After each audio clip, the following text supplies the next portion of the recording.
to on defensive. And by the way, there certainly is racism in the world, but not responding to a message you never even saw isn't one of them.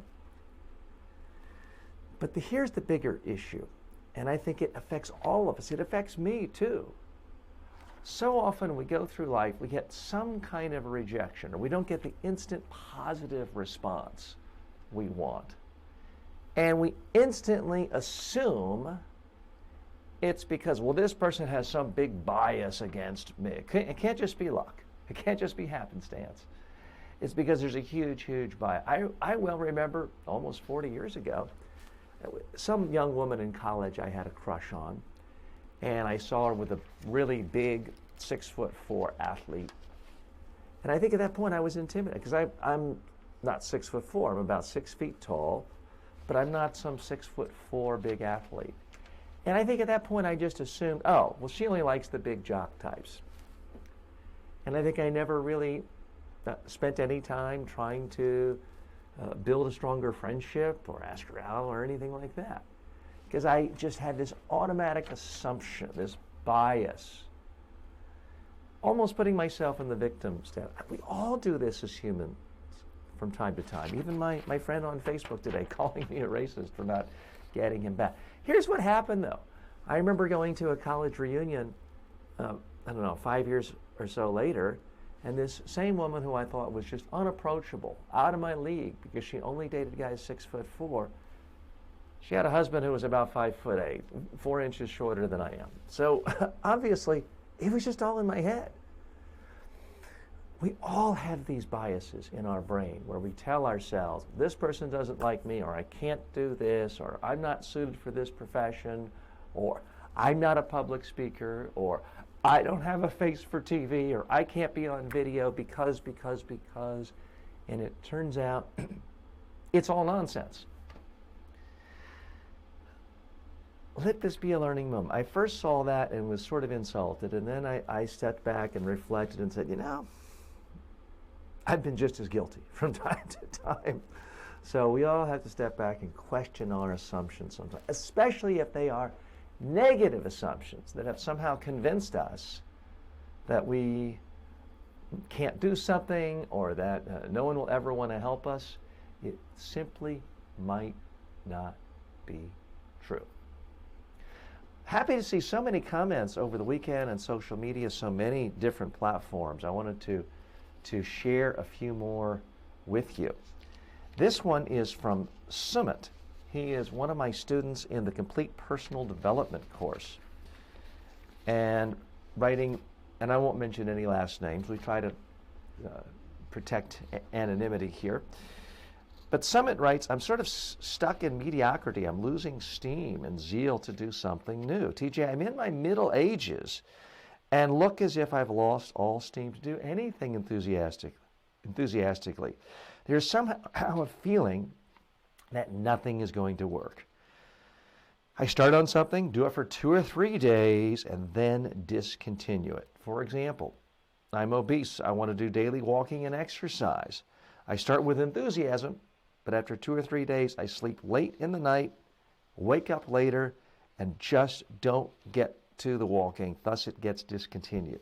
Somehow, the motivation from inside gets lost. How can I overcome this? Well, Sumit, you are not alone. Millions, if not billions of people around the globe feel exactly the way you do. And so realize this is a part of the human condition. I've felt this before. Everyone has felt this way before. The key is don't be so high.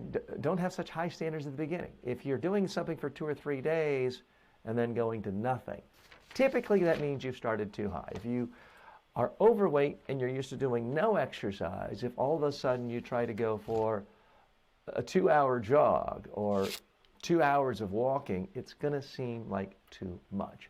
Start really easy. I do 47 to 50 push-ups a day, but when I started doing push-ups, I started with 1 push-up. Now, it was pretty easy to get motivated to do 1 push-up. It takes 1 second. When it comes to moving and exercising, my recommendation, be easy on yourself. If you never ever walk and you're kind of a couch potato, then just make it a goal of walking 5 minutes a day. Just walk around the block once.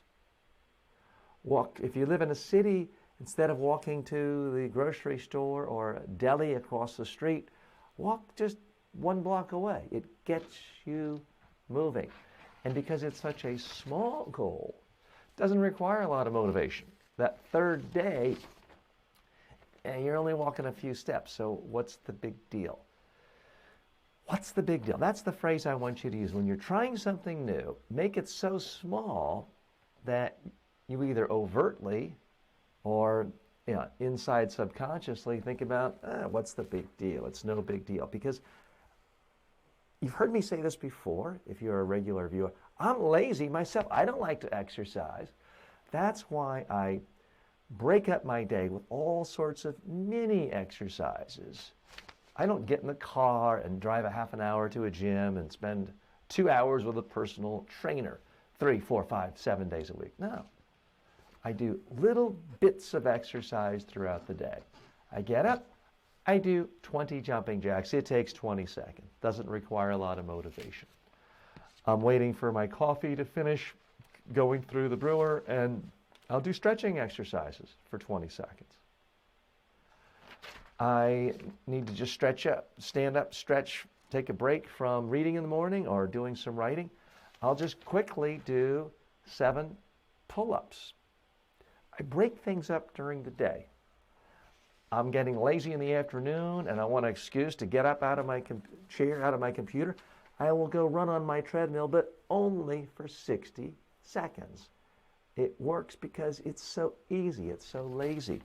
So that's really my advice to you, Summit. Have lower standards, essentially. Give yourself a smaller goal. Make it so easy that you just can't help but do it. And keep doing it. And you do that for a week, bump it up a notch. Do 1 push-up a day for a week. By the 8th day, it will probably be easy to do 2 push-ups. Now, again, I realize some people have physical infirmities and this doesn't quite work for you. And you may have other health problems. Consult your doctor. I'm not your doctor. Don't try something that's going to be dangerous for you. But for most people who don't have severe medical problems but are simply out of weight, out of shape, or overweight, out of shape, and haven't exercised in a while, it's certainly possible to do 1 push-up. And if nothing else, do a modified push-up where you're on your knees rather than your toes. Stephen Guise, the expert behind the book Mini Habits, really details this quite nicely of how you start with just doing 1 push-up or 1 sit-up. Start with 1 and it makes it easy. Some of the other thing I would mention is you're telling me you're staying up too late. That is a huge problem because then you don't get enough sleep, then you don't eat right, and it just it basically destroys the whole day. So my recommendation, if you want to go to bed earlier, tear yourself away from a screen. I still have bad habits, but I'll tell you one habit I embraced a year or so ago, and I'm really happy I did, is that I stopped looking at any screen at 9 p.m. I don't look at my cell phone again. I don't look at my iPad. I don't look at a TV. And I start to read. And it's pretty rare that I haven't fallen asleep by 10 p.m. If you get rid of all the blue rays and the electronic rays coming from computers and screens, and you let your brain have just a soft light enough for reading, and you're reading paper, then your brain is not all jumbled up. You'll go to bed faster, you'll go to sleep faster, you'll sleep better, and you'll get up early feeling rested, more energetic, and then you can hop right into the important habits of the day. So Summit, I hope you find some of those helpful, and good luck. Continued good luck in the course, the Complete Personal Development course. By the way, quick program note. No live show tomorrow, Wednesday, Thursday, Friday. So this is the only show of the week. Why is that? Now, a few weeks ago, I was out sick with laryngitis. No, I'm not sick. no surgery. I'm going on vacation. Going to go skiing. I'm going to Lake Placid, New York, home of not one but two Winter Olympics. And I am a big ski fan. I've been skiing for more than 50 years, so I'm looking forward to it. And I apologize for being off. Those of you who want more updates on habits while I'm gone, though, fear not. There'll still be a new video every single day, long video on YouTube, Facebook, other major platforms. And I'll still be, even on vacation, I like to do my 15-second, 20-second videos on TikTok, Facebook, and other social media platforms. So there's still going to be a lot of content, and all the normal content other than this show will be on Twitter and Facebook and all the normal platforms. And I'm telling you this, and I hope I don't sound apologetic. I don't apologize for taking vacations because I believe it's actually a good habit to take vacations and to take them regularly. One of the things that people around the world, when I'm working in Europe, Asia, other places, they're always shocked by how little vacation Americans take. And on a lot of corporations, if you're a new employee, you might only get 1 week of vacation, paid vacation in an entire year. Some people work decades and only have 2 weeks vacation. What I have found in my own life, my own career, the more vacation I take, the better my business goes, the more money I make, and the more productive I am. I'm not saying it's easy. I'm not saying simply taking a vacation makes you wealthier. But it forces you, it disciplines you to organize yourself better, to organize your productivity, to organize your thinking. Here's the other thing. The whole point of this show is how to teach people habits on how to lead a fulfilled, productive, and happy life. And yes, everyone in the world is a hypocrite, and I'm a hypocrite, but I'm trying not to be hypocritical in this regard. So sometimes there's some short-term trade-offs. If I never took a vacation in the first year of this show, and I never spent time with my family, and I worked till midnight, I could answer a lot more comments and questions on social media. I would never miss a day of this show, and the show in the first year would probably have a much bigger audience and a bigger social media reach. But what sort of an example would that set for you? To listen to some guy talk about having the habit of balance in your life, taking time off, recharging your batteries, and here's some guy who's frazzled? That's not very credible. It does happen a lot in the personal development world. And famously, some of the relationship gurus who spend all their time talking about relationships have been divorced 5 times. So I realize everybody can be hypocritical. I can be hypocritical. But I want to at least try to not be hypocritical in some aspects of life. So that's why it's important for me to take vacations and to take frequent vacations and a lot of vacations, but I still want to spend enough time with you. But fear not. Marcel will be here. He'll be looking at your questions, comments. Nothing will be lost. So if you have any questions between now and next Monday, when we will be resuming our regularly scheduled programming right here, they won't get lost. And I will be checking in. You probably will see some videos of me on the ski slope as well. So I'm looking forward to that. If you are a skier, by the way, let me know. One of the things I do stress to people is if you want to grow as a person, it's a great habit to always try new things. And one area where I've been slightly conflicted in my life is, on the one hand, I believe in trying as many new things as possible. I'm the first person to go sky flying with my daughter, try eating exotic meats when I'm in different countries, different parts of the world. But there's one thing where I'm a little bit of a contrarian. When I go to winter resorts, ski slopes, I don't snowboard. And when I grew up in the 1960s, I learned how to ski. And I had so many fond memories with my father, who's no longer with us, with my other family members skiing. It was sort of a tradition. I grew up, nothing fancy. I grew up skiing on a a public golf course within walking distance of my home in Pittsburgh, Pennsylvania when I was 4 and 5 years old. And then moving down south, I went on ski slopes in North Carolina. I mean, this was not Aspen. But it was something I did almost every year and had so much fun. So when I got older, it was only when I was older that snowboarding became popular. And I thought about doing it, but I only skied a handful of days a year, and it brought me back to so many fond memories that I said, what would be my real reason for snowboarding? Is it because I truly want to, or is it because I want to seem cool to other people? Do I want to seem cool and young and hip to everyone else? And when I was honest with myself, I said, you know what, the only reason I would snowboard is because I want to seem cool and hip, and that's not a good reason.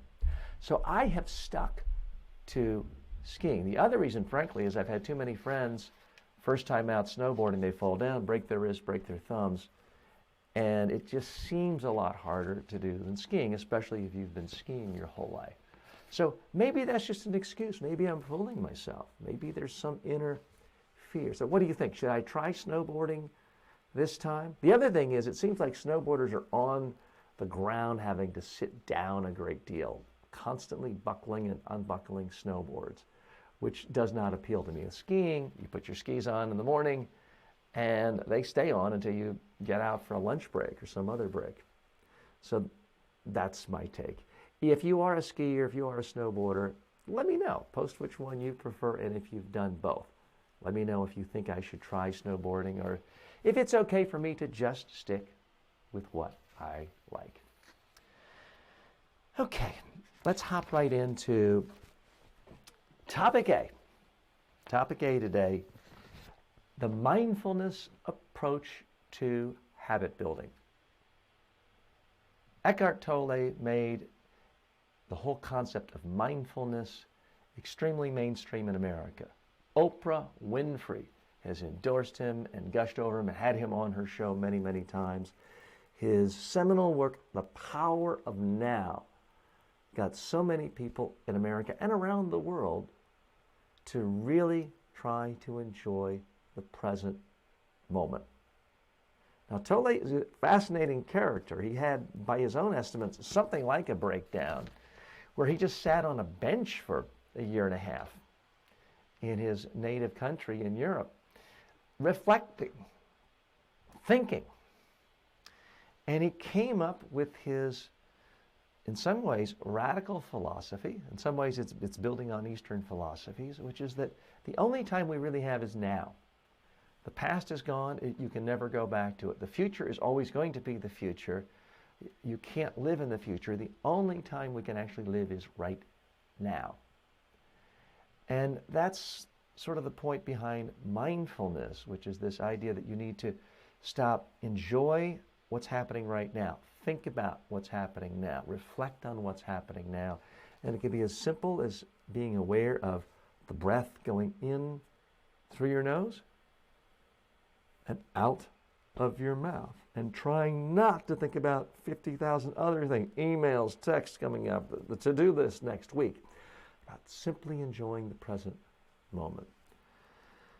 The reason this resonates with me so much when it comes to thinking about habits is, to me, that's what habits are. Habits are about the present. So many people, when it comes to improving themselves, they either want to talk about their past. They want to go to their psychotherapist and talk about how their mommy or daddy did this or was rude, and it's past, past, past, past, past. And some of that may be helpful. I'm not in any way knocking psychotherapy. But I do think if you spend the majority of your time fixating on the past, you're not actually living a life. The other extreme is so many really ambitious people who spend all of their time in the future. And this can start in high school. People say, well, I'm not going to enjoy high school now because I have to get good grades to get into that elite Ivy League university. And then they get into the Ivy League university. And they think, well, I can't really enjoy time here, make friends, do fun things, because I have to get straight A's in order to get into this elite law school or business school or medical school. And then they get into the elite professional school. So let's say they get into a top law school, and now they tell themselves, well, I can't really enjoy life now or have real friendships or have romantic relationships or anything else because I have to kill myself to get the law review, to get into the top 10%, so I can work at the most prestigious, highest paying law firm. And then that works. And now they're 26 years old or so, and they're in this law firm. Now they can start living, right? Now they can live in the present? No, because if you do all that work, all that does is set you up to work 15 hours a day at that law firm doing billable hours.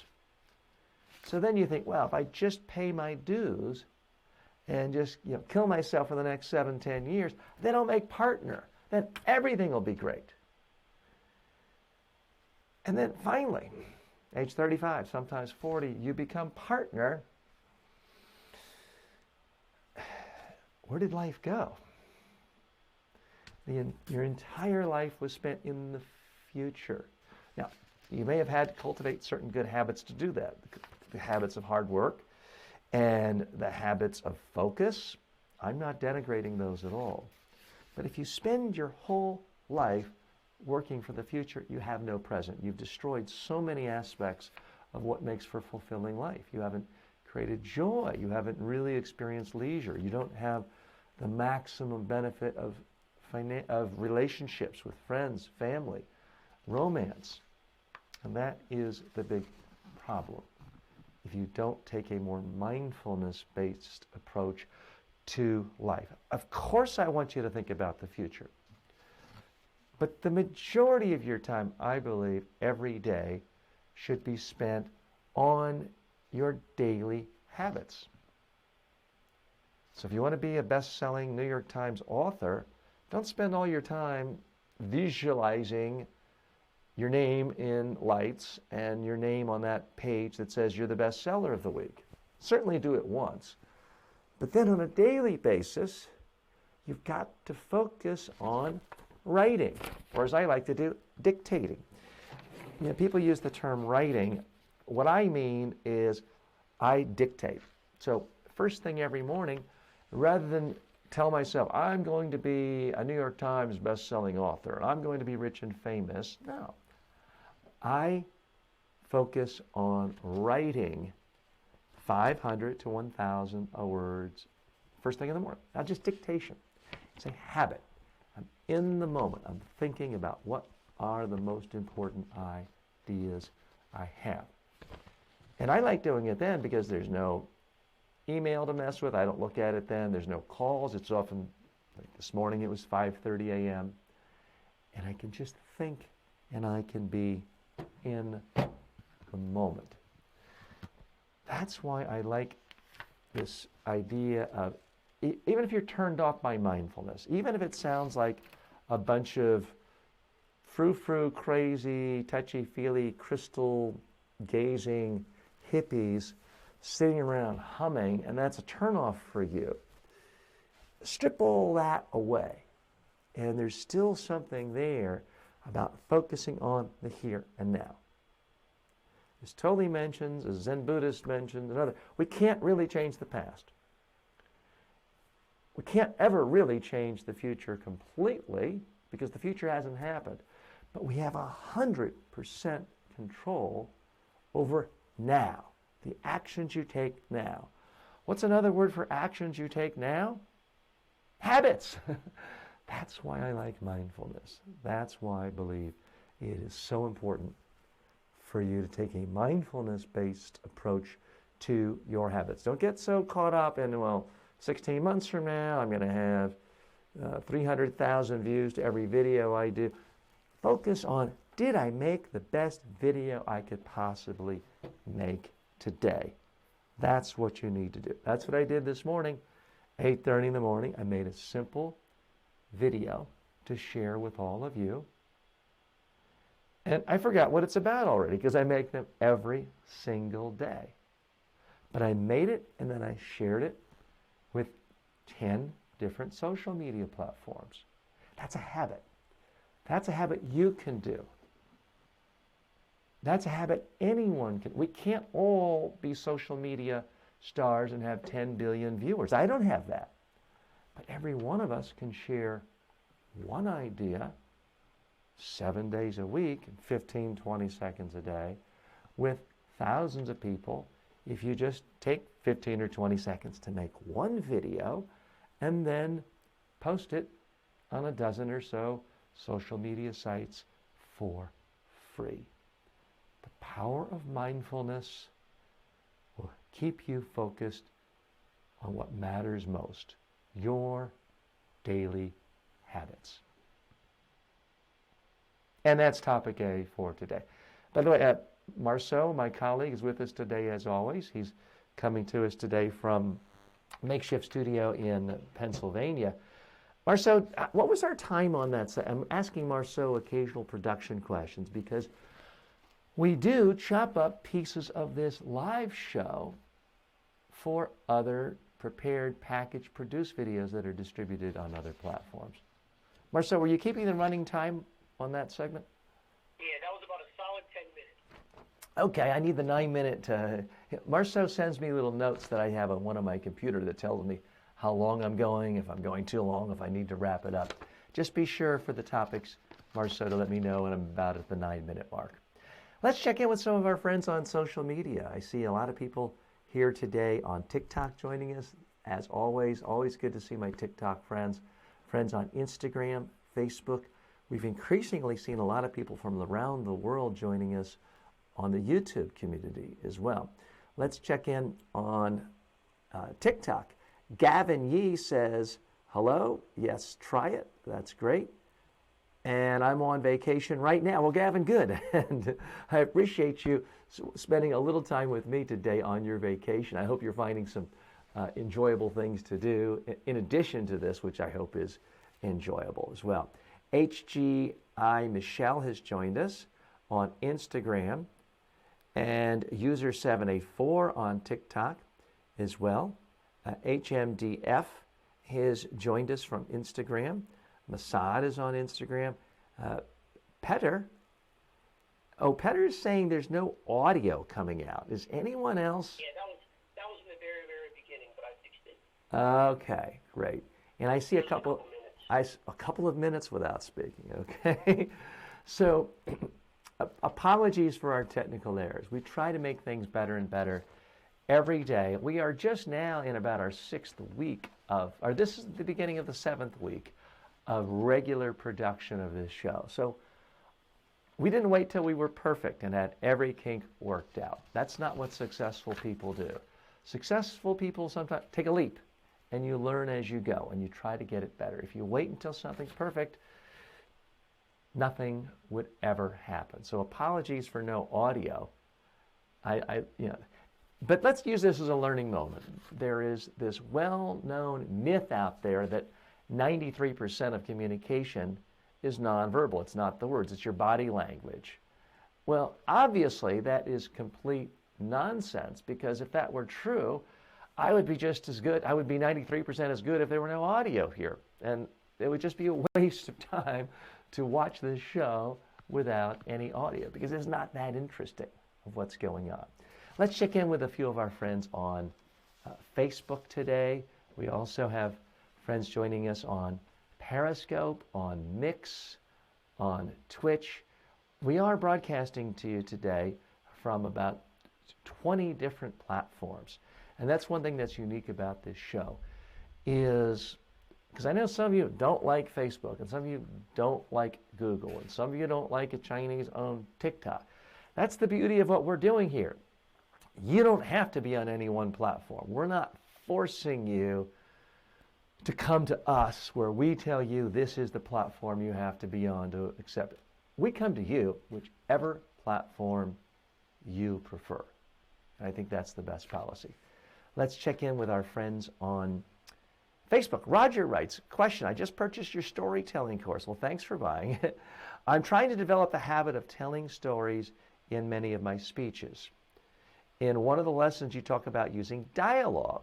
I've tried to use dialogue while turning my body to show one voice and turning the other way for the other voice. Are there other ways to show two voices in a dialogue?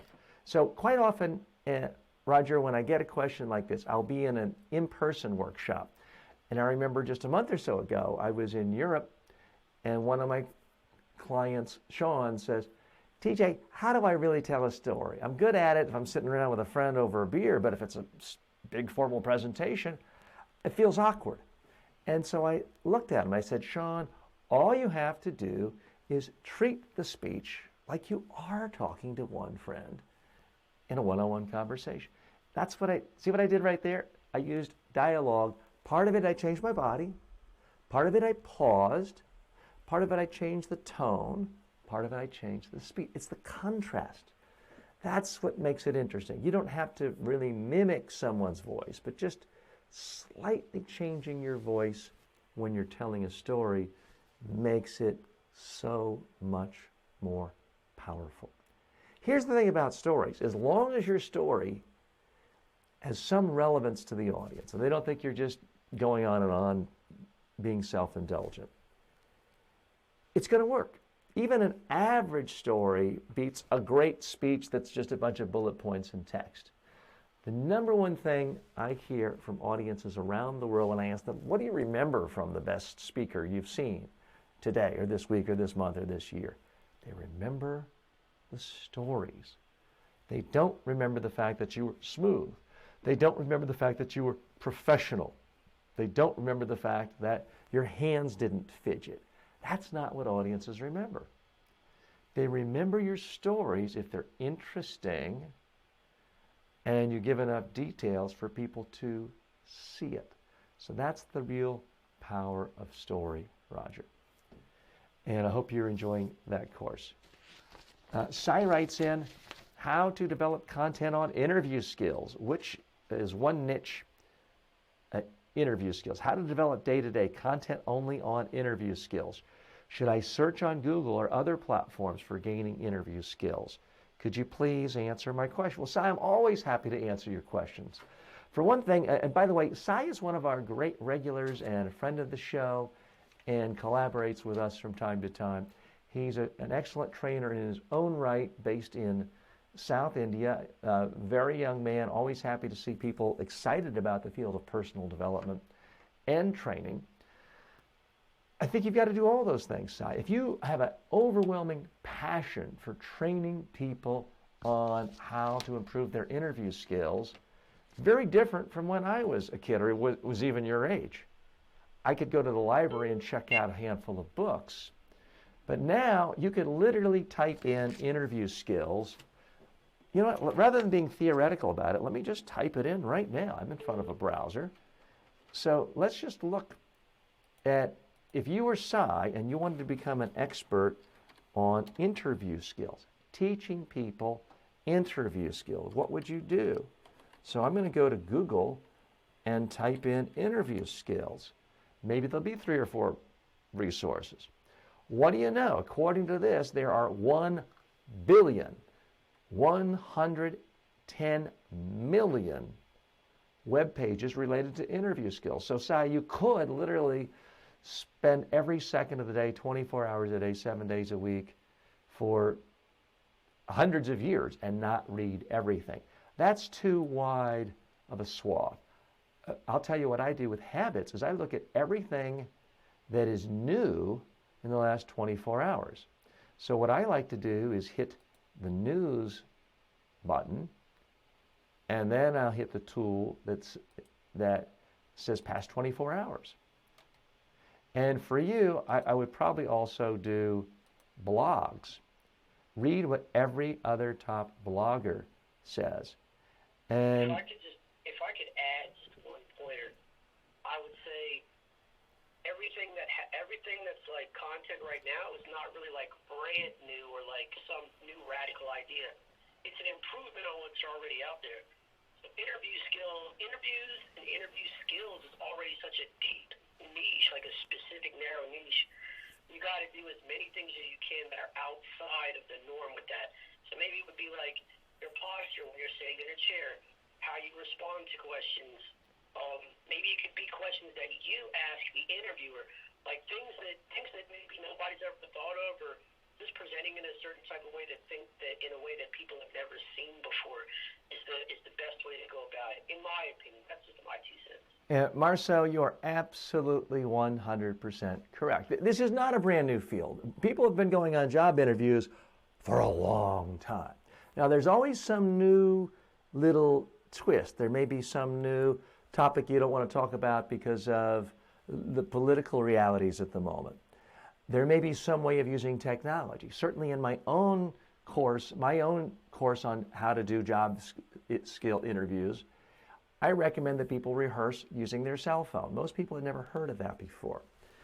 But Sai, when you're researching it, you need to read every book. Certainly, if I were you and you want to focus on the niche of helping people with their interview skills, then you need to get in the habit of getting the very best information out there.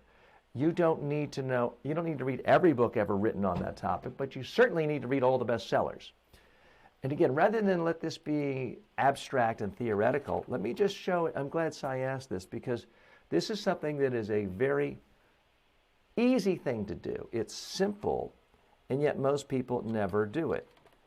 So I'm going to simply type in interview skills on Amazon now. And I'm just going to look for books.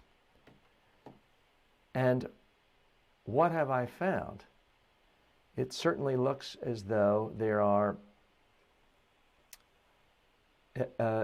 nearly 1,000 books on Amazon just on interviewing skills.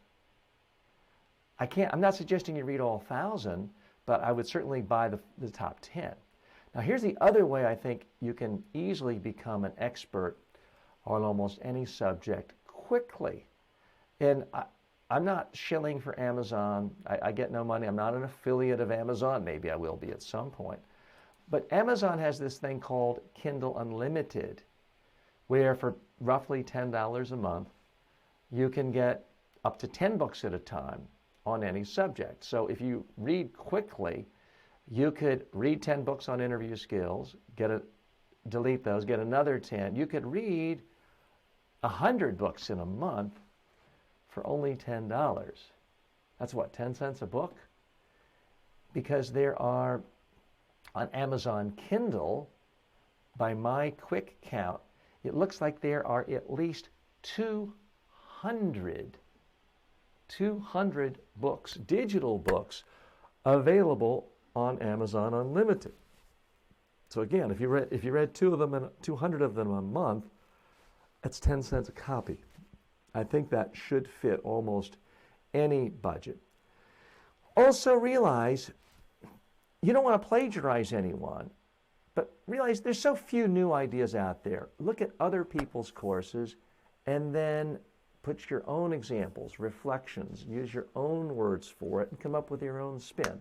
There's been a lot of research on this. The creative works, whether it's painting, art, novels, anything else, great works of nonfiction, 90% of what they do are ideas found elsewhere. The most influential works of scholarship in the world are using ideas that have appeared in other scholarly journals 90% of the time.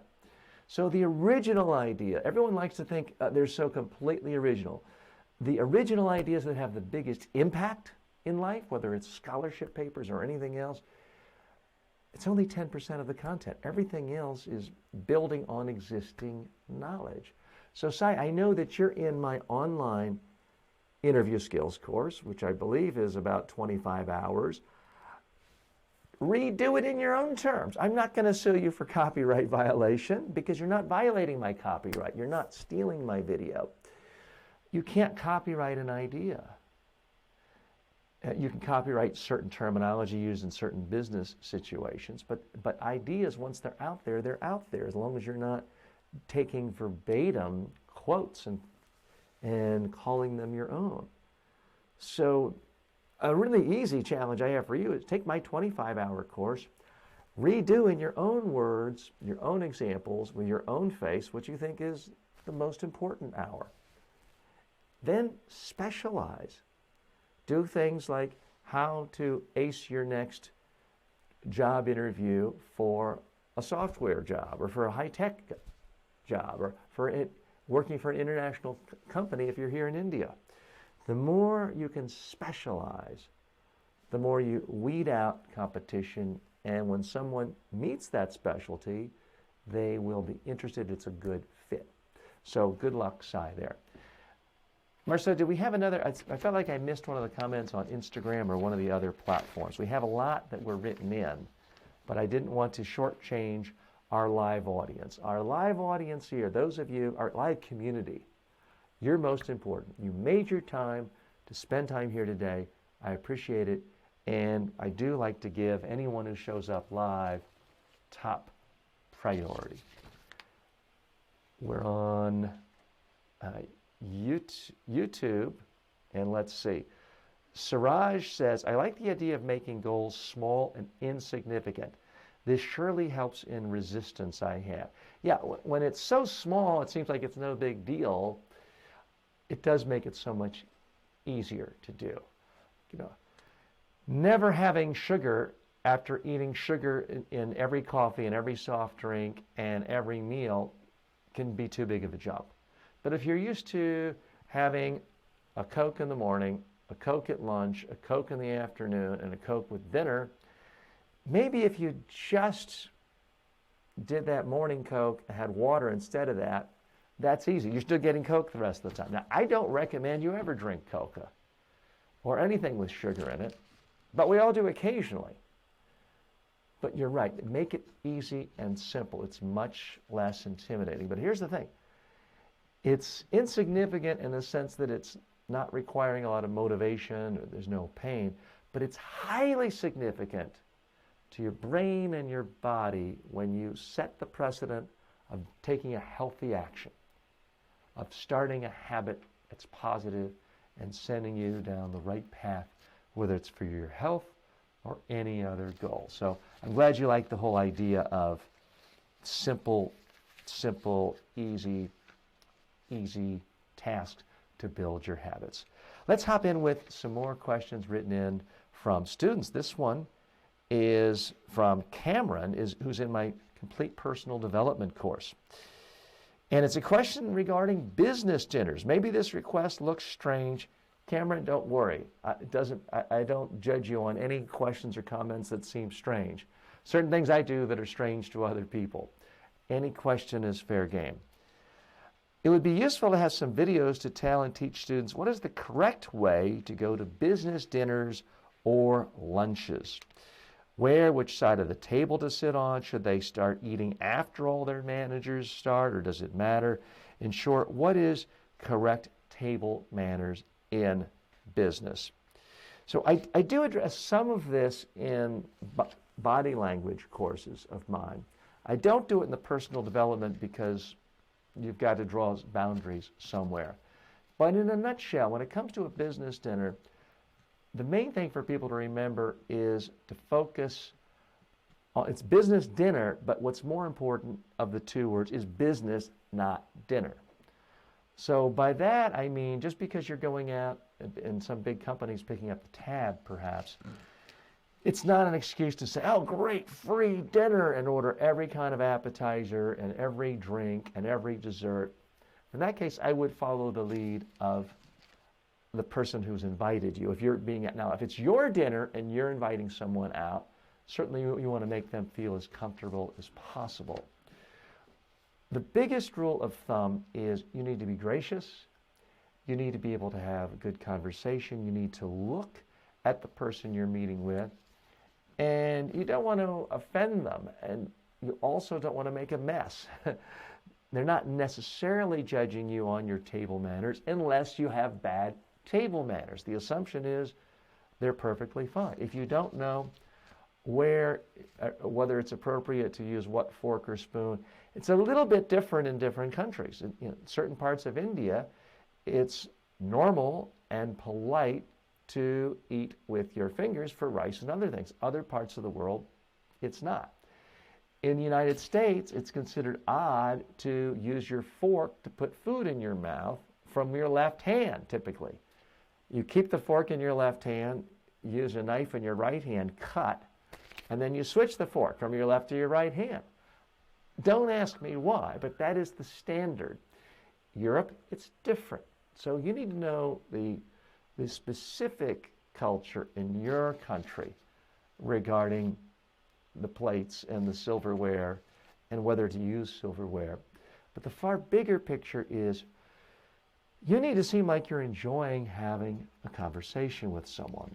Often for a business dinner, they're trying to figure out, do you have social skills? Are you someone that clients will want to speak to, that other colleagues in our organization will want to speak to? So you need to come prepared, ready to speak, ready to listen, ready to be interesting and interested. And can you do two things at once? Can you have a conversation and eat without spilling on yourself or ordering the French onion soup and having gooey cheese come down? They're also quite often monitoring how you treat people. It's pretty easy to be extra polite and solicitous to the CEO of a company who's interviewing you, possibly going to give you a job.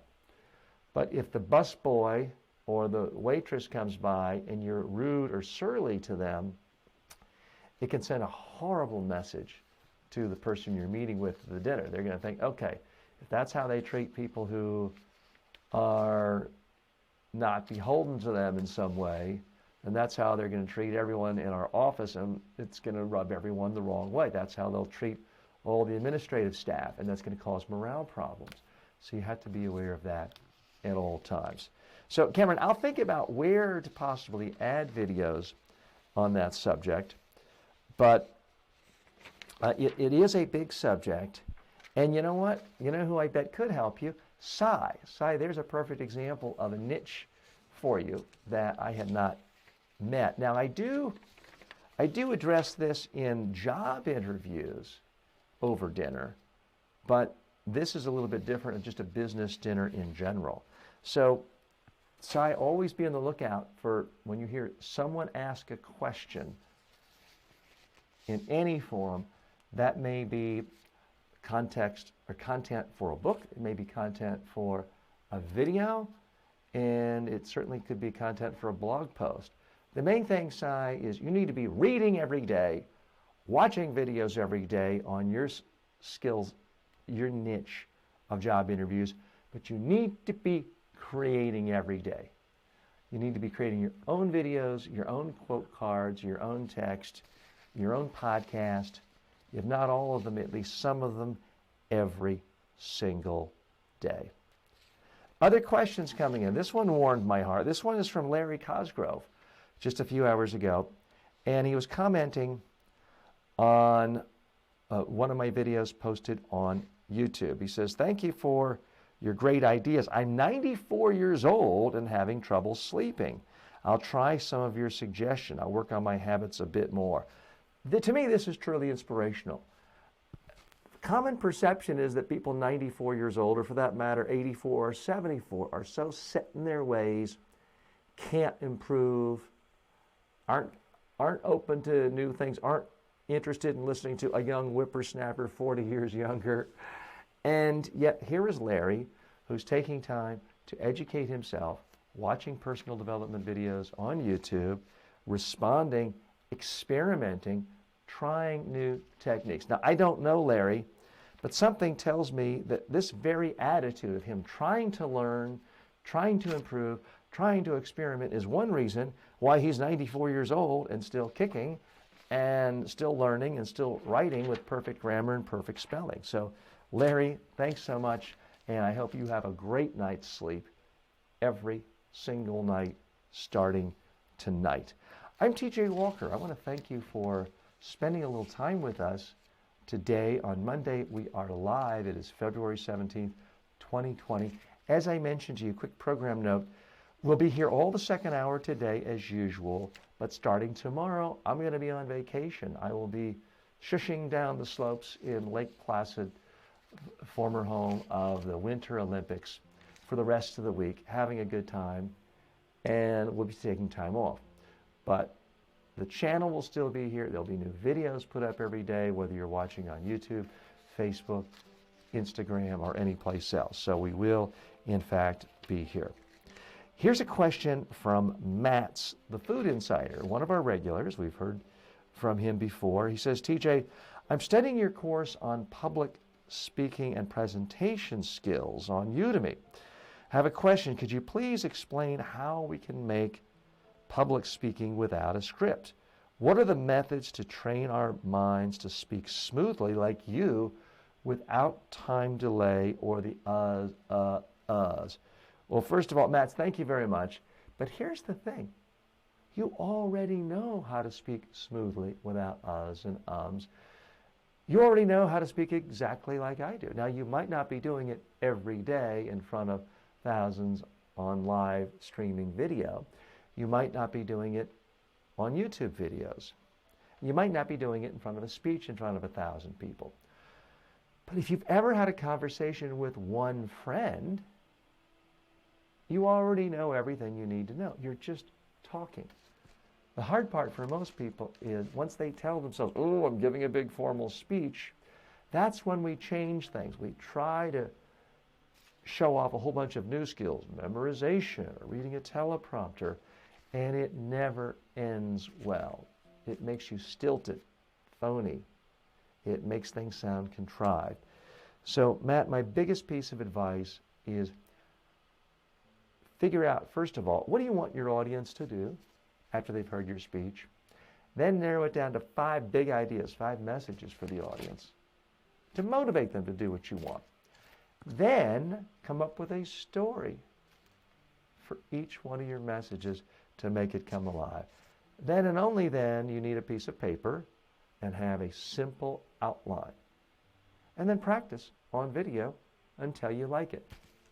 It took me about 30 seconds to say that part. And that really encompasses everything I teach in my 30-hour online public speaking course. If you do that, follow that 30-second pattern. Figure out what you want them to do, come up with the top 5 messages, a story for each, simple notes on a single sheet of paper, practice on video till you're done. There, that's about an 11-second summary of the 30-hour course. It does solve all problems. You don't need to memorize your speech. You just need to be able to talk about it in a way that's interesting and conversational.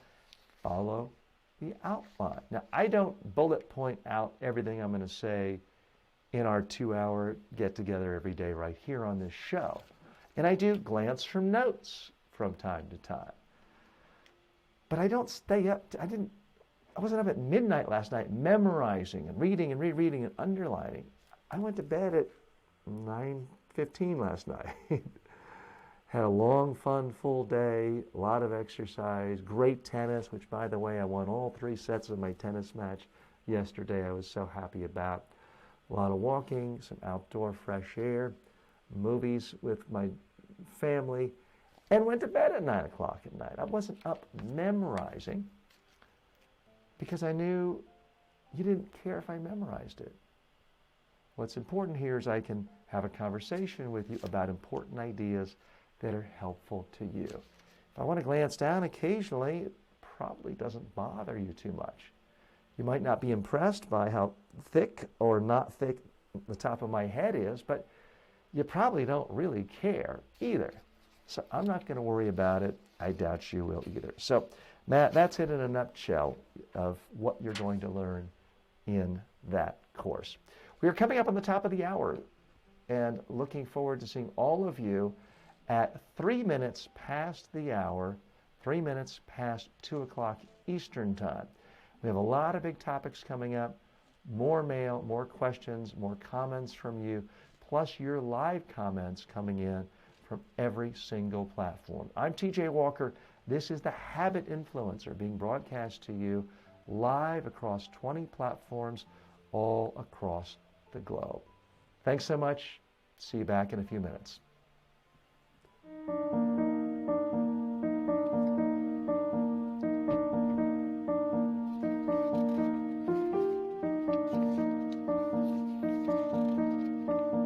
Marceau, did we have any other questions that I missed or comments from people?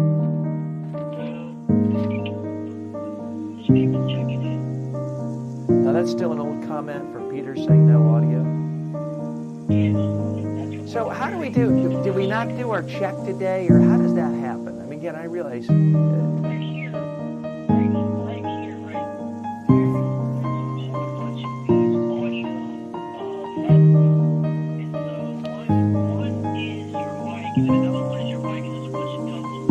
And so I'm like clean this up. Because if I turn it off for us to watch it, post the video, sometimes I'll forget to turn it back on, or that one won't be on, but another one will be on. So I was cleaning up, but I forgot to turn it back on earlier. So, I mean, I forget stuff all the time too. I understand, but is there some test we should look at every single time before we start a show?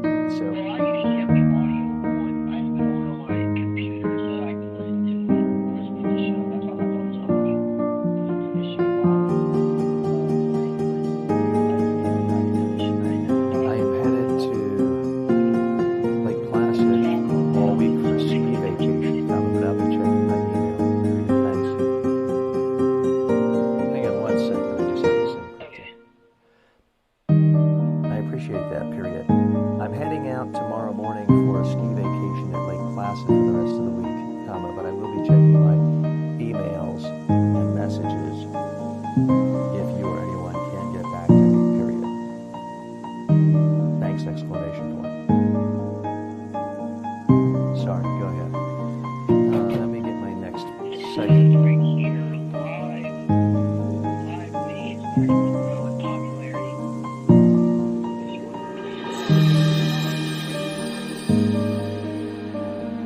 Which one?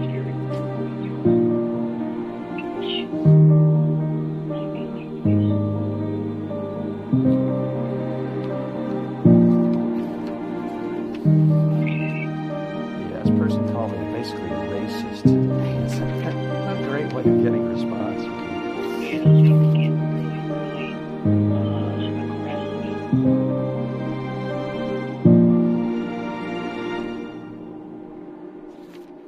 It's really just not getting a lot of responses from people.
On my iPad, but not.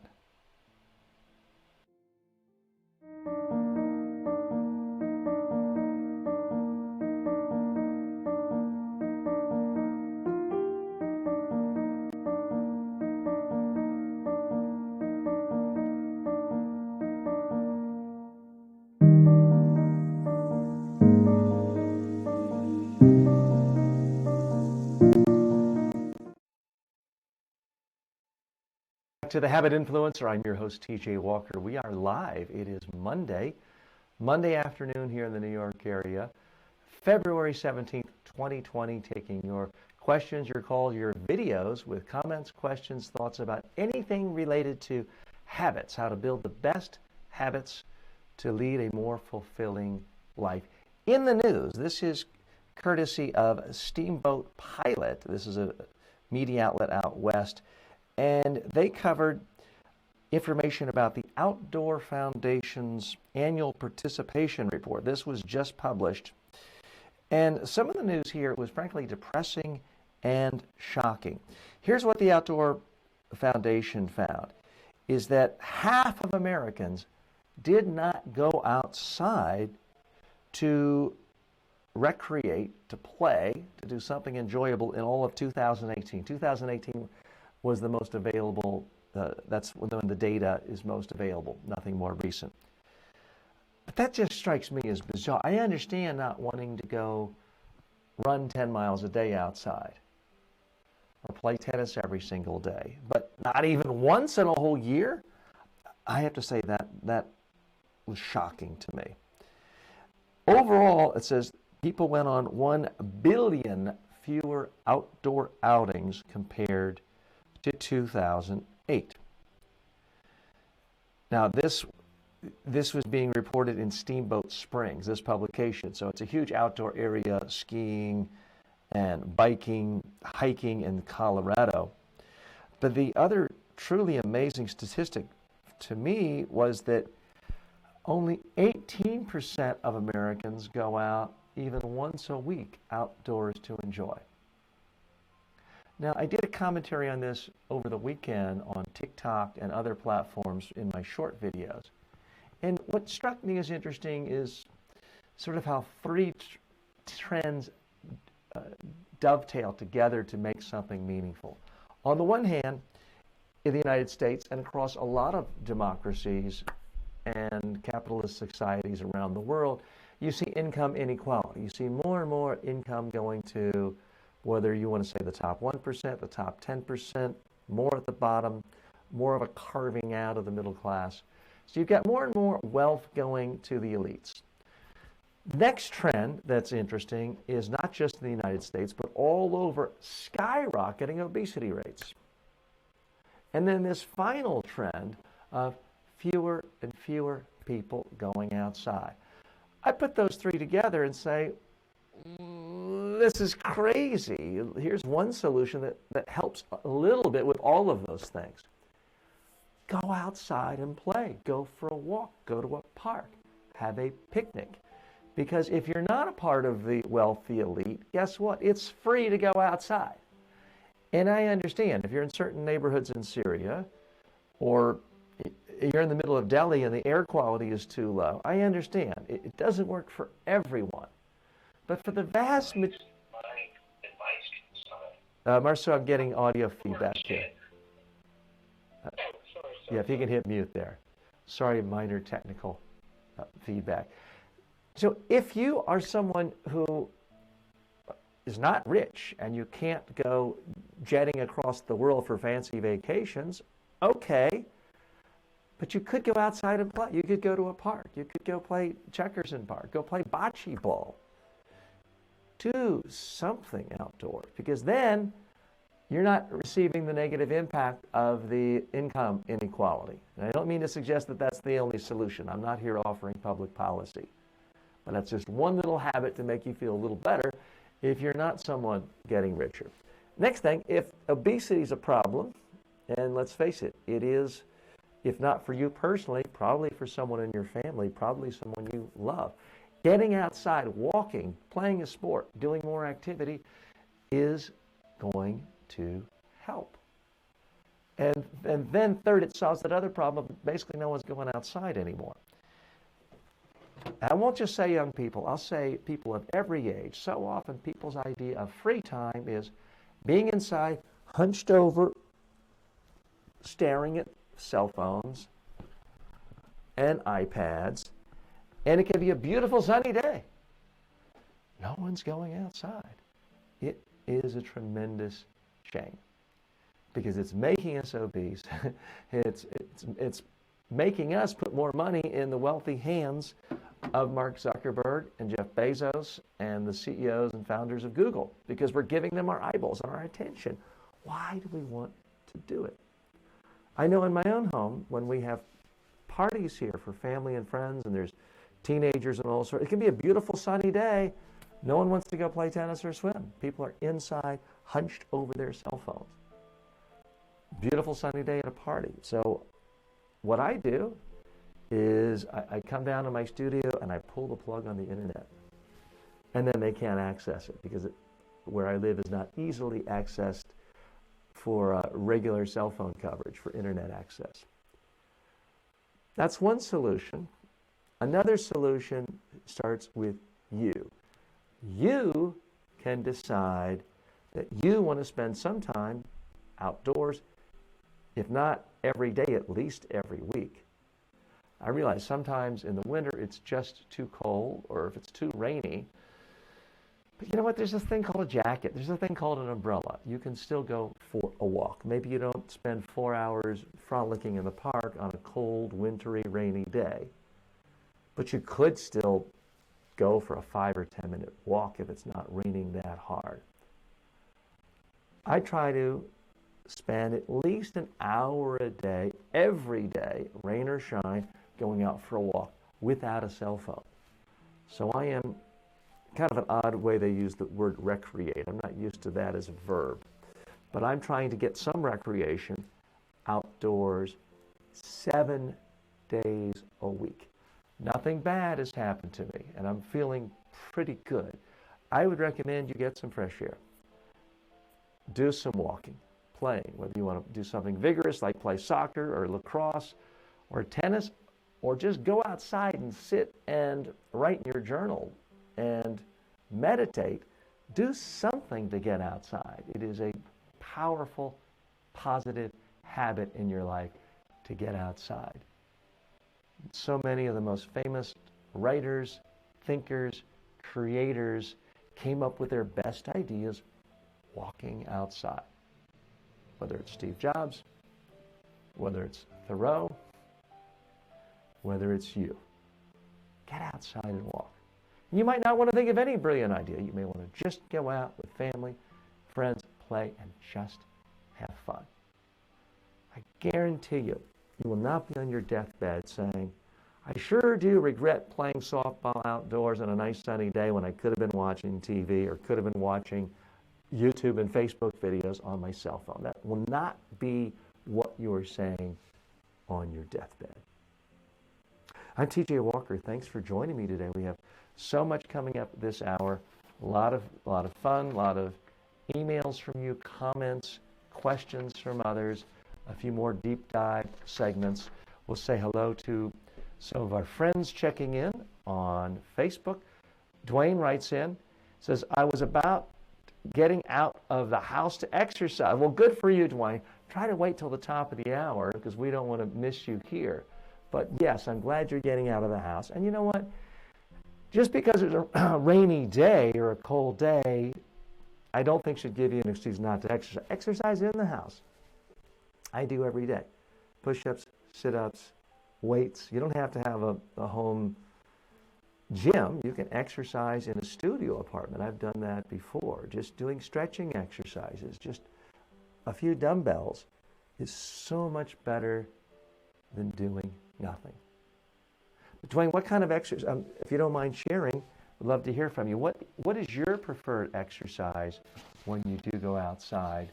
I would love to know. Mine is just basically walking, although I do enjoy playing tennis too and going with my family to parks. That's what I want you to think about. In a minute, we're going to be diving right into segment B today, our next big deep dive. Typically on these shows, we do 2, 3, 4 deep dives where I give you some deeper reflections on some aspect of habits, habit formation.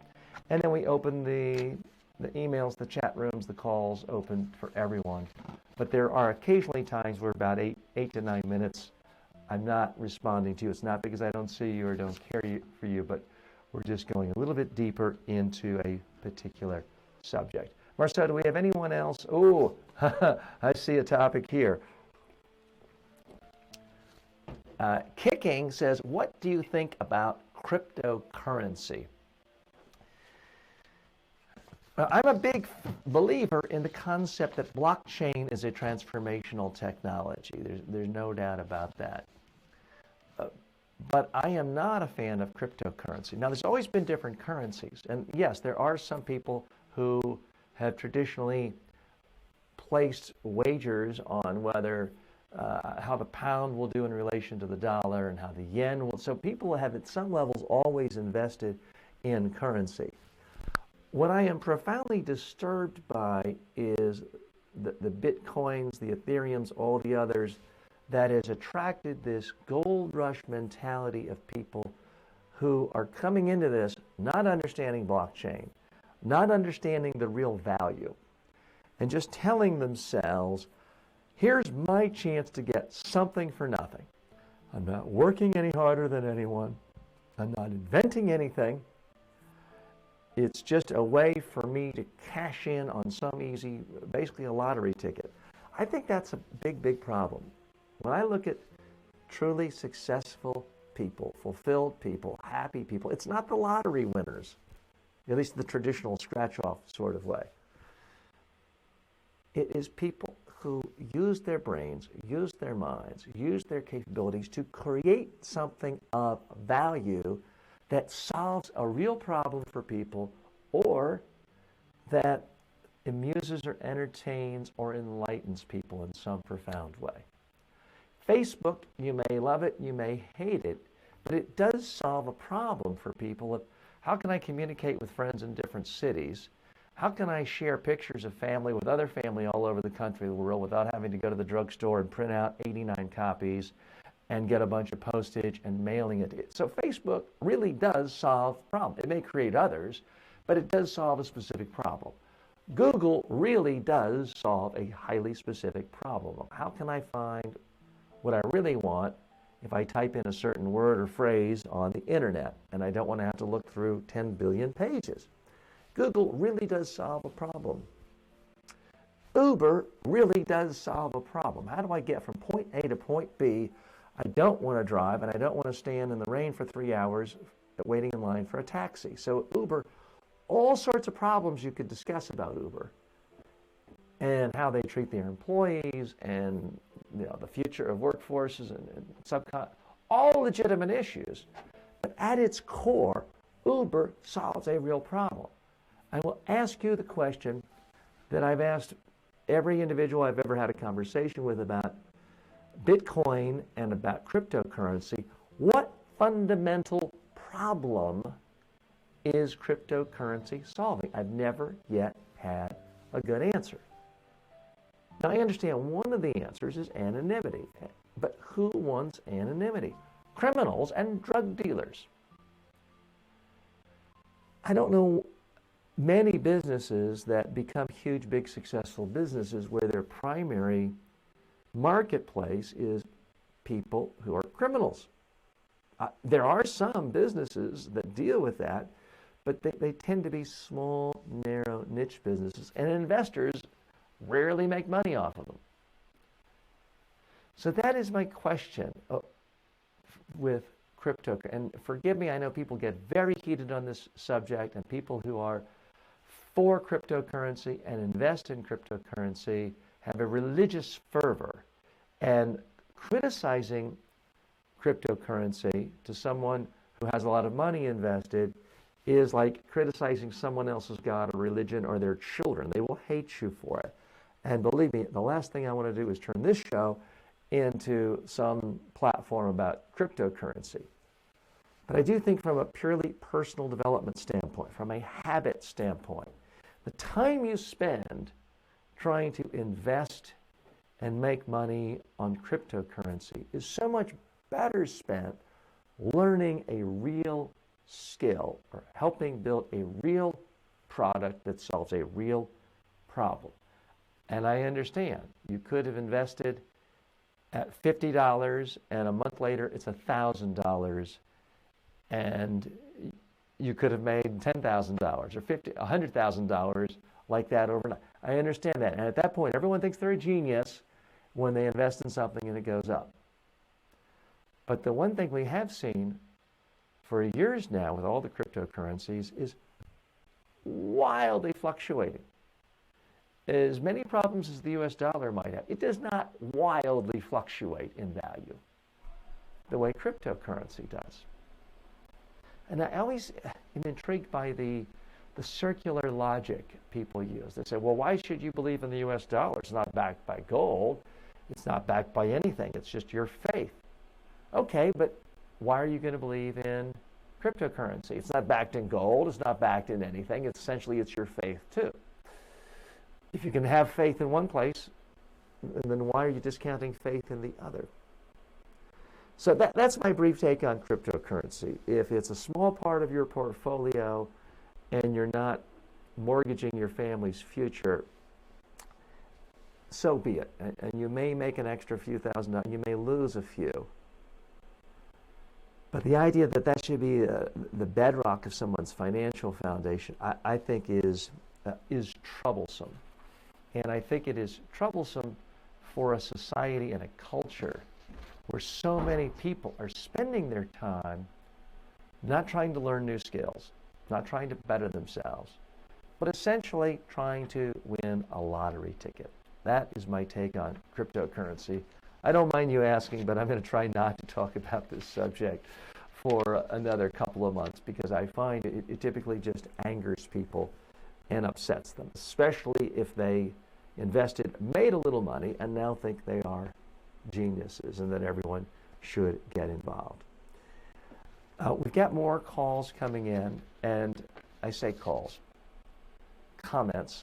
We're happy to take your calls. You can, in fact, call and send a video message to Facebook, and we're happy to play that as well. But if you prefer to just type a comment, you can do that as well. Here's an intriguing comment written by Thomas Howes on, I believe it was the YouTube page. Narcissists are always on the hunt for something they are never going to find. This is in reaction to my comment on, or my video over the weekend, where I talk about how there's a new study out showing that people who take a lot of selfies are often narcissists and can be clinically diagnosed as narcissists.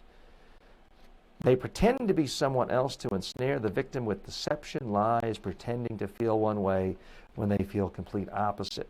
A narcissist should not be trusted and are often toxic with the excessive need for admiration. All fair points, Thomas, and let's hope all of us can stay away from narcissists as much as possible. I want to dive into sort of our second big deep dive or is this our third deep dive? I forgot. Marcel, did we do topic B? It's topic B. So topic B is what I want to talk about right now. Are you living under the illusion that you're a spontaneous person? So many people like to tell themselves, oh, I'm spontaneous. I want to make plans for this weekend. I don't know what I'm going to do this summer. And, I'll plan my summer vacation later. It's Friday afternoon. I don't know what I'm going to do. I'm just going to be spontaneous. It sounds good. Fun, exciting, interesting. Artistic people are spontaneous, right? But what does that actually mean to you in your real life when it comes down to your specific actions, your habits? Because I think if you're honest with yourself, what you'll find is when you tell yourself you're not going to plan activities, lectures, going to museums, going to sporting events, getting together with friends, when you specifically don't plan something of an interesting cultural, athletic, social event for your free time, spontaneity means something very different. For most of us, when we tell ourselves we're being spontaneous, it means we are being lazy. We are doing almost nothing. Unfortunately, it is literally impossible to do nothing. Everyone is doing something all the time, even if it's just sleeping. But for so many of us, being spontaneous and just doing whatever means we're sitting at home, looking at our phone, looking at our iPad, our computer, and mindlessly going through Yahoo News and Google News and the Drudge Report and CNN and the India Times and the London Times. We're just mindlessly going through news, clicking on some headline about a celebrity from a reality show we saw 10 years ago, and we don't even care about it anymore. That's what's called being spontaneous. And it's a problem because it's not spontaneous.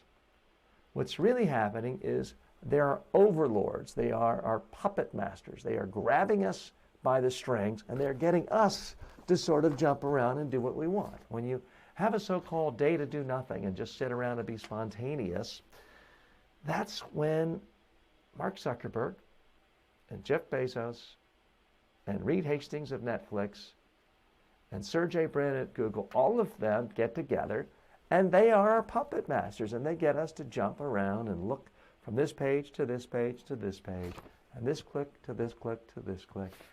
And they are just sucking value out of us because they're selling our eyeballs.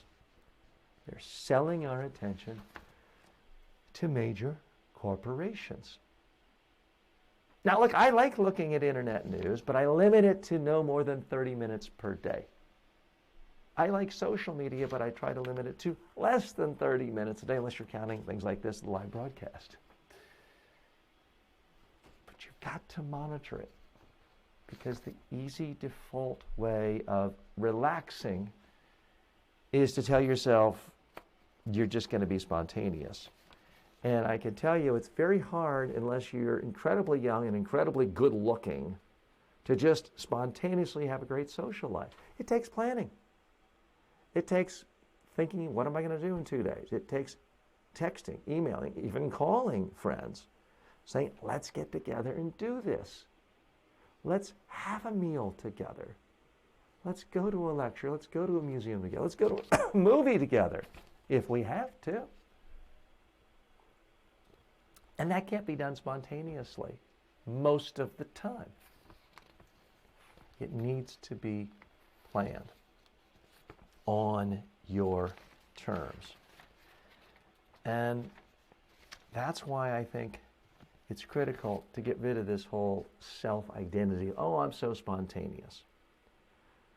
If you really scratch away at what your day looks like, I think what you'll find is most days are very similar to others. What you do, what you eat, where you go, the types of conversations you have. That's true for me. That's true of anyone.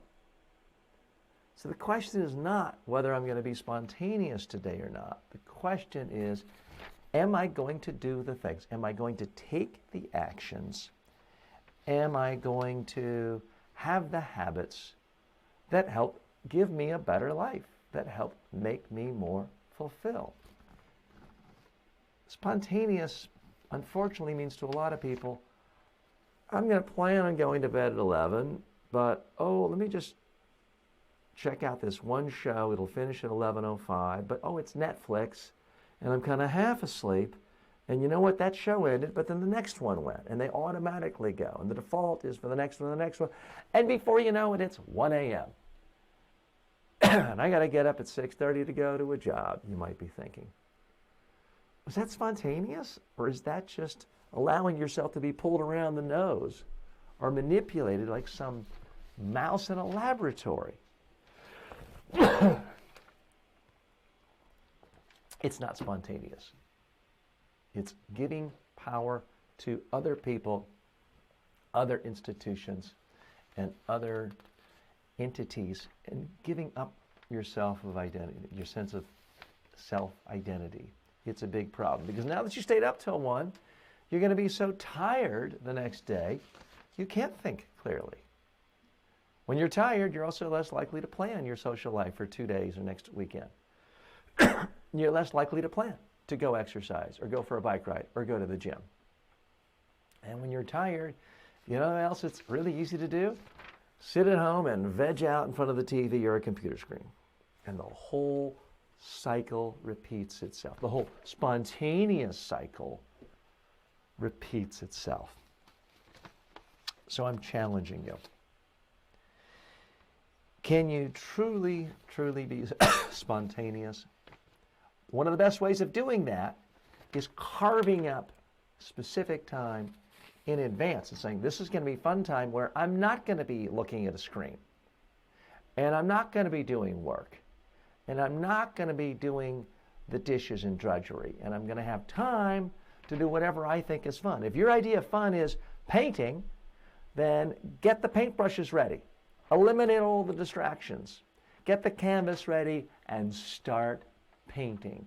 Start creating an interesting life for yourself when you decide. That is real spontaneity. I'm TJ Walker. That was segment B. What do you think of that? Do you find yourself guilty of telling yourself you're being spontaneous? Oh, I don't want to make plans. I'm just going to be spontaneous. Go ahead and share with me. I'd love to hear from you. We're coming up on the final half hour of the show today. And unfortunately, it's not just the final half hour of today's show, it's the final half hour of the week. So if you have any questions for me, comments, thoughts, criticisms, quickly type them in and send them right now, because as I mentioned earlier, I try to practice what I preach. I preach that if you want to be successful, you need to start treating yourself like a success. You need to rest, you need to energize, you need to reward yourself. I'm rewarding myself with a nice ski vacation starting tomorrow morning. I will be in Lake Placid, New York, skiing, home of the 1932 and I think 1980 Winter Olympics. So I'm looking forward to that.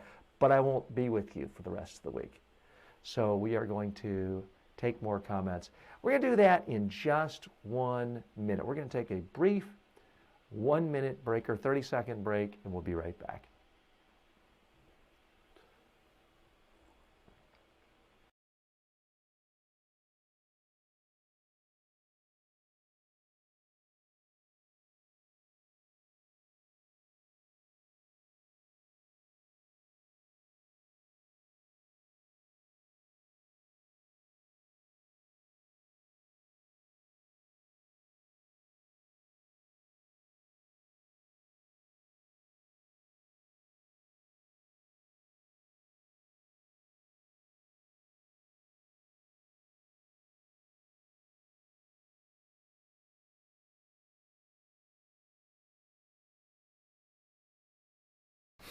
Hang on 1 second. All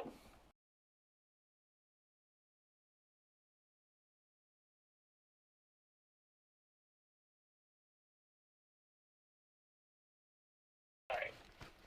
1, 2, 3, and you're live. Welcome back to The Habit Influencer. I'm TJ Walker. Let's check in with some of our friends on Facebook and other social media platforms. Peggy is joining us. Peggy says, hi, happy Monday. Just catching the second half of the show. Very glad you're here. And very glad, Peggy was nice enough to give us some detailed feedback. We try to improve this show all the time, make it even more interactive. And that's why we're increasing the interaction with live calls, comments, posters, and those who wrote in. So thanks again for all of your thoughts, Peggy, on how to make the show better and even more engaging. Dwayne likes golf 3 days a week. That is fantastic. And Dwayne, a lot of people like to make fun of golf and say, well, that's not really a sport. You're in a cart. You have a servant carrying your clubs. It seems very elitist.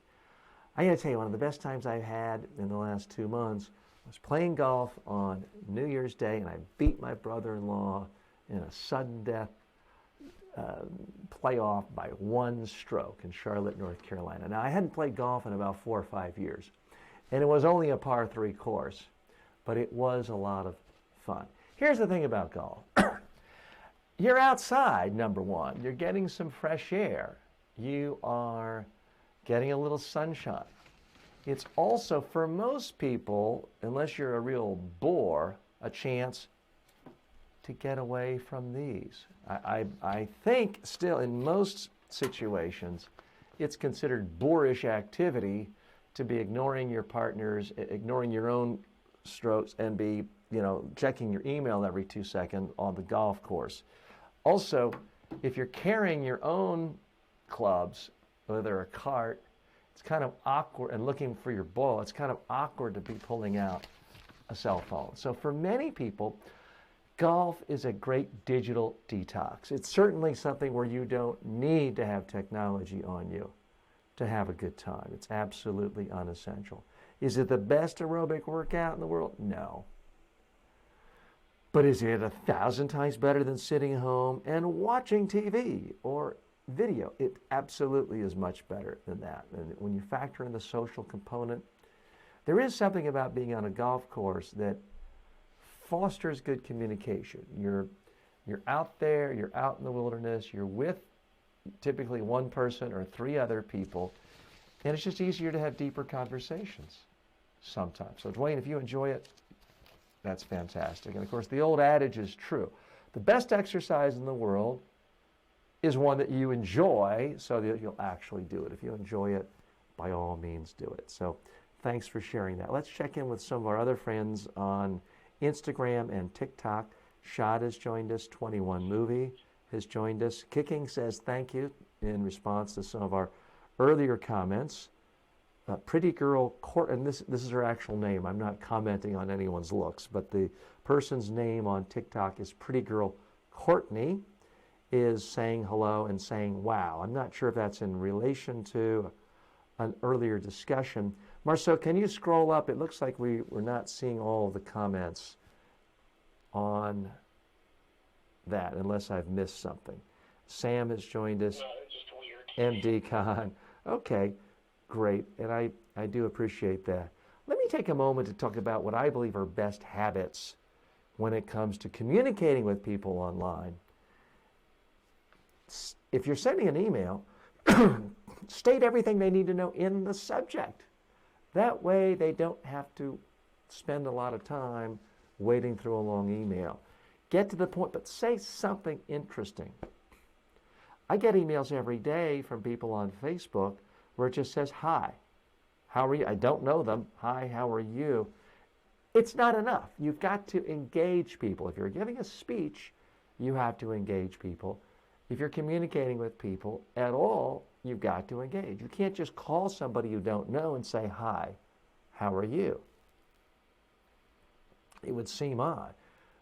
Well, email, Facebook messages, texts seem the same way. If you want someone to respond to you, you've got to give them something to respond. You've got to give them something interesting. Otherwise, in this day and age with so much communication coming from every direction, most people, I believe, will do what I do. Just delete. Not going to bother with it. Quick note, we don't spend a lot of time on this show hawking products, giving you advertising, saying buy this, get one now, act fast. We don't give you a lot of Coca-Cola commercials, used car commercials, but every once in a while we have to pay a couple of bills. So I want to put a spotlight on my latest online personal development course. This is the Complete Creativity course, Unleash Your Innovation Now. This is about how to build creative habits. It's normally $200.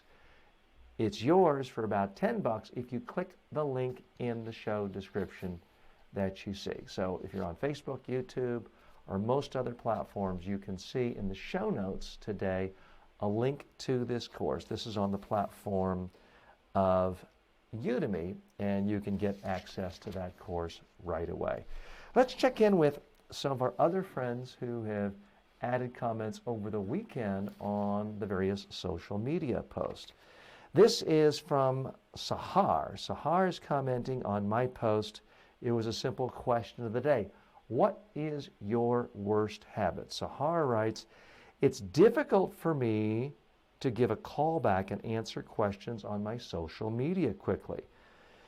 I usually postpone them to another day. I'm trying to overcome this. Well, Sahar, you're on the right step, simply acknowledging your habit, that you think it's bad. And part of what I do, for those of you who follow me on Twitter, Facebook, any of the social media platforms that are around text, is I post one question a day to get you to think and to get myself to think. These are questions designed to cultivate the habit of being introspective. I do believe it's a very important habit to build, and you can build it by asking yourself a question or answering someone else's question. So that's what I do.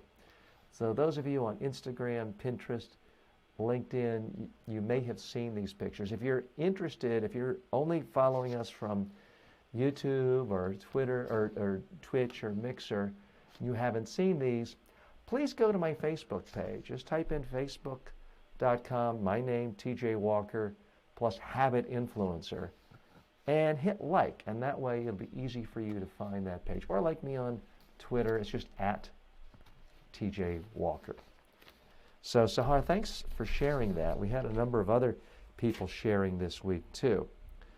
Sunshine was commenting, I just went hiking today for a few hours. It was awesome, and I got some exercise and feel great. This was Sunshine. She was responding to my video over the weekend on the very same topic we discussed earlier today, this new study from the Outdoor Association showing that half of all Americans don't go out and play outdoors even once a year. So Sunshine, I'm so happy to see that you're hiking and you got good exercise. I think the most important thing in Sunshine's comment is she feels great. As we discussed last week, latest study from a joint study from Oxford and Yale University shows that more than money, more than additional money, more than a pay raise, what makes people feel good is actual physical exercise, doing something where there's exercise and your blood is pumping and you're getting that adrenaline going. That's what feels so good. Moving on to other comments. This is one from Bhutan. And I don't know if that's the name or the location, but that is the individual's handle on, I believe, YouTube. I'm a professional service engineer of diesel generators, and I'm now running a dealership of power generators in Bhutan. Oh, the person is from Bhutan. Yes, we have a very eclectic audience, people all over the world here. What is your advice on how to be more effective in business? So Bhutan, and I realize your name isn't Bhutan, but you're from there. It's hard for me to give generic advice. It's hard for any so-called expert or guru to give people advice on how to run their life and be more successful. Certainly there are core principles. There's certain consistent things a lot of people do to get stuck in life, and there are other consistent habits other people do to make specific advances. For starters, you got to figure out, what is your vision of an ideal life? I could give you all sorts of tips, tricks, strategies on how to become CEO of your power company, but you might tell me that really your whole life you've loved music. You love creating music, you love producing music, all of your spare time you spent making music, your own creations. My advice might be, spend as little time as possible at your day job just to continue getting a paycheck, and spend every waking second making more music, putting it on Pandora, Spotify, creating your own channel on YouTube, promoting it, building a following, starting to perform in live appearances in bars and clubs in your own town. That might be one piece of advice. So I can't tell you in the abstract. All I can tell you is figure out where you really want to go. Then figure out what are the daily habits that people used who are already where you want to be. Then start following the very same daily habits they did. And that will probably get you further along, better than where you are right now. So thank you so much for sharing with that. And thanks to all of you for so many great comments and questions today. We do have time for a few more, but we are heading into the final quarter hour of the show, and there's still so many news stories and new insights I want to share with you as they relate to habits. One of them has to do with personal health. Now, as you know, we talk about health a lot on this program, because if you don't have good health habits, it's pretty hard to do anything else well in life. I look at life through the lens of 7 different spheres of habits, and to me, number 1 is your health.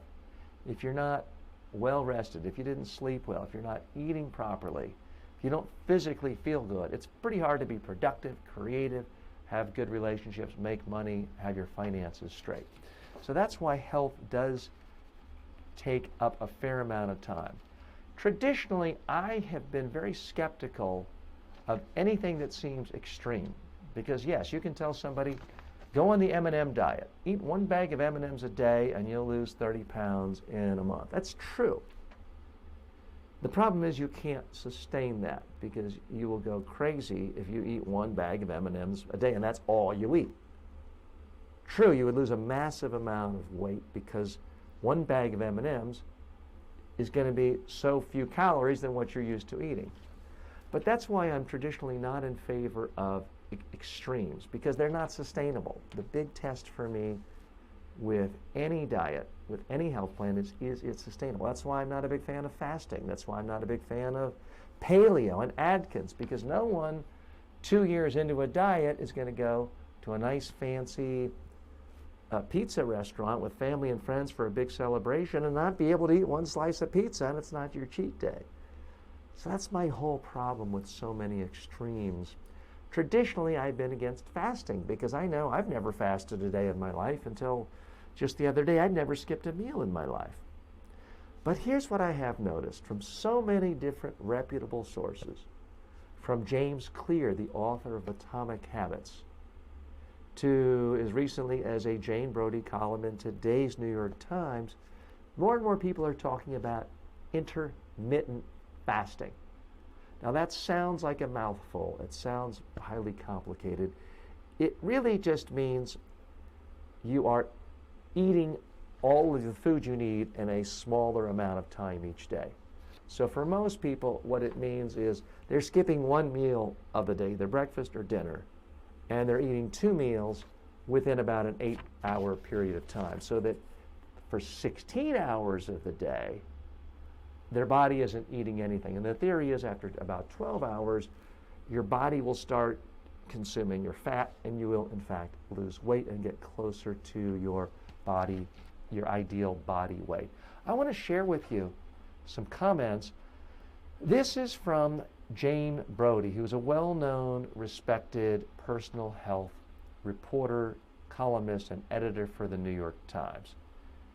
And she feels about this, I think, in ways that kind of share my sentiments too. She stresses that she has long been skeptical of fasting because it just seems too unworkable. People start it and stop it. Here's what she says. I've long thought the human body was not meant to run on empty, that fasting was done primarily for religious reasons or political protest. I agree with her on that. That's what I thought. Otherwise, we needed a reliable, renewed source of fuel to function optimally, mentally, and emotionally, as well as physically. Personal experience reinforced that concept. I'm not pleasant to be around when I'm hungry. There's even an official name for the state of mind, confirmed by research. Hangry. Combination of hungry and angry. I feel exactly the same way, Jane. But prompted by recent enthusiasm, she writes, for fasting among people concerned about their health, weight, or longevity, I looked into the evidence for possible benefits and risks.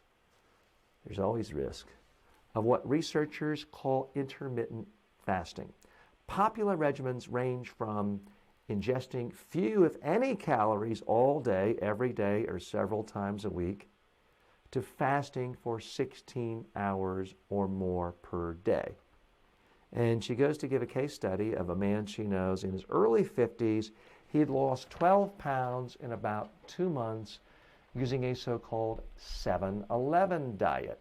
He eats nothing from 7 p.m. until 11 a.m.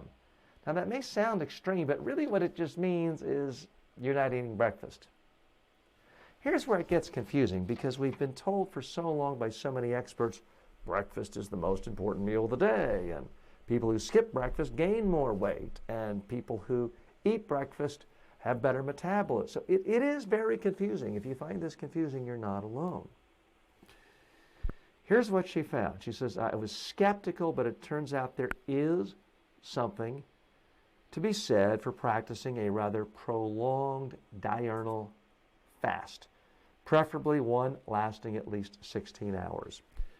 She quotes Mark Madison, a neuroscientist at the National Institute on Aging and Johns Hopkins University School of Medicine. He explained that the liver stores glucose, which the body uses preferentially for energy before it turns into burning body fat. Quote, it takes 10 to 12 hours to use up the calories in the liver before metabolic shift occurs to using stored fat. After meals, glucose is used for energy and fat is stored in fat tissue. But during fasts, once glucose is depleted, fat is broken down and used for energy. Most people trying to lose weight should strive for 16 calorie-free hours. He said during the quote, the easiest way to do this is to stop eating by 8 p.m., skip breakfast the next morning, and then eat again that noon. Now, it's important to note, you can still drink coffee as long as you don't have cream and sugar in it. You can drink tea, you can drink water. So it's not that you can have nothing pass your lips and do the intermittent fasting. But this is the part I like because it makes it seem real and believable. The author and the doctor state this: don't expect to see results immediately. It can take up to 4 weeks to notice the effect of intermittent fasting. Have you tried intermittent fasting?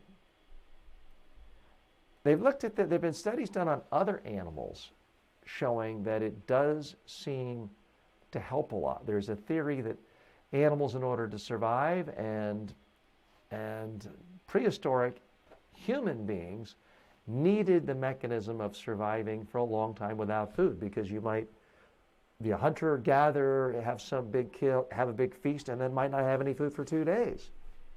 So the body originally was programmed to go long periods of time and to be able to survive. The author gives us an example. Human studies of intermittent fasting have found that it improved such disease indicators as insulin reduction, blood fat abnormalities, high blood pressure, and inflammation, even independently of weight loss. In patients with multiple sclerosis, intermittent fasting reduced symptoms in just 2 months. And again, they go back in history. Our human ancestors did not consume 3 regular spaced large meals plus snacks every day, nor did they live a sedentary life. Most, if not all, organ systems responded to intermittent fasting in ways that enable the organism to tolerate or even overcome the challenge. Now, here's where I'm going to confess to you. Again, I have been a long-term skeptic of any kind of fasting, because I just know myself. I think of myself as I'm somebody with a body clock, stomach clock. And my mother always told me about this herself. Noon, she wants to eat lunch. 6 p.m., she wants to have dinner. And I'm pretty much the same way. I have told myself that I can't possibly miss a meal without going into convulsions of pain and being miserable and all productivity stopping. But here's the thing. I have recently encountered so many other experts I respect who have advocated intermittent fasting. I decided I'm going to take the plunge. So 2 days ago, I started this. So far, I went without breakfast yesterday. I went without breakfast today. I don't know if it's just the enthusiasm of starting something new. You can never discount that possibility, but it hasn't been bad. It hasn't seemed to cause any pain. It hasn't seemed to affect my mood. If I start yelling or screaming at you, you can say, TJ, you better go back to 3 meals a day. I am not advocating intermittent fasting at this point. I don't like to advocate anything that doesn't have both scientific studies backing it, and I personally have tried it and it works. Now, from what I'm sharing with you and what I'm reading, there is a lot of science to suggest that intermittent fasting is helpful. I mean, the science says that extreme caloric restriction helps. People who eat 30, 40% fewer calories than what most people do may look horrible, may appear to our eyes to be too skinny, but they do live longer. I'm not advocating that. I don't think I'm ever going to advocate that. But this intermittent fasting of simply not having breakfast and limiting your food consumption to an 8-hour block of time, at least for me so far, 2 days into it, is working. Now, I want you to call me on this. If I don't mention this 3 weeks, 4 weeks from now, I want you to mention, say, hey, TJ, did you stick to that intermittent fasting? Or was that just a fad and you couldn't turn it into a habit and you gave up? Now, there's no shame in experimenting and trying, and if something doesn't work, saying, okay, this is not going to be a habit for me. But I'm trying it, and I'm going to report back to you what I have found. It certainly, at first blush, it seems a lot harder than something like a Tim Ferriss, don't eat anything white, basically be low carb 6 days a week and then pig out whatever you want on 1 day of the week. It seems like it would be harder than that, but I don't know. If I can get used to the idea of not eating breakfast, it might actually be easier. So we'll see. I'll give you feedback on that. All that and more coming up in the months to come. I want to thank you and apologize for us being a little bit disrupted. Normally, I try to keep a regular schedule here. I don't apologize for taking vacations, but I was out sick last week. That's the first time, to my knowledge, I've actually had a so-called sick day where I was prevented from doing something I was planning on doing in maybe 10 or 15 years. So I've been extremely lucky to have great health. But one of the reasons I have good health is I give myself regular vacations, have good sleep, try to do vigorous physical activity. I'm not running marathons, but I am going to be on Black Diamond hills and run skiing this week.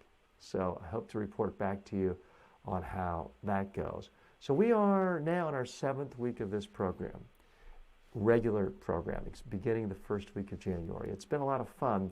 We're continuing to evolve, continuing to grow, continuing to get better by getting feedback from you. So I especially wanted to thank Peggy and Cy and Muhammad and Dwayne and so many of the others of you who have given your time to make this more of a community and a better community, have given your thoughts and your expertise on everything from what segments you like, how long you want me to talk, what you think of the graphics.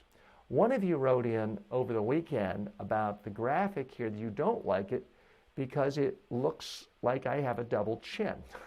I had not even thought of that. Now that you look at it, I guess you could say that. I was more upset that it showed me wearing glasses when I spent a lot of money for glasses that are supposed to look like invisible glasses. But we want your feedback on all of that. That is how we get better. That's the whole concept of iteration. One of the most important habits of anyone successful is that they always try to go through iteration after iteration of any new product, any new service they have, getting it out in the marketplace, listening to customers and community members and tribe members and followers to what works so you can do more of it. What doesn't work so you can do less of it. How can you improve things? That is the iterative process. And that is a profoundly important habit to have for anyone who wants to be successful in the modern economy. It's never been easier to start a business. It's never been easier to write a book, publish a book, write a song, sell a song. But it's never been harder to make money from a product than today because there's so much more competition, so many more people going after every single eyeball. And those who ultimately are successful, it's typically not just because they're lucky. It's because they've tried more things. They've adapted more. They've made more tweaks. So if you've heard me say this, I have more than a dozen best-selling online courses. I have the #1 communication skills course in the world on the #1 platform in the world. Most popular course. Sounds impressive until you hear me state the reason, which is I have more than 120 courses that are not bestsellers, that are poor sellers. It's all the experimentation I did with other courses that allowed me to create best-selling courses. So my goal for you, my aspiration for you is create more, try more, improve more, increase your odds of getting up to the batter's box, to use an American batter analogy. Increase your number of swings, increase your opportunities for having a real success. Do that. That is the habit for success. I'm TJ Walker. I hope you have a great week. I'll see you back here at the normal time next Monday.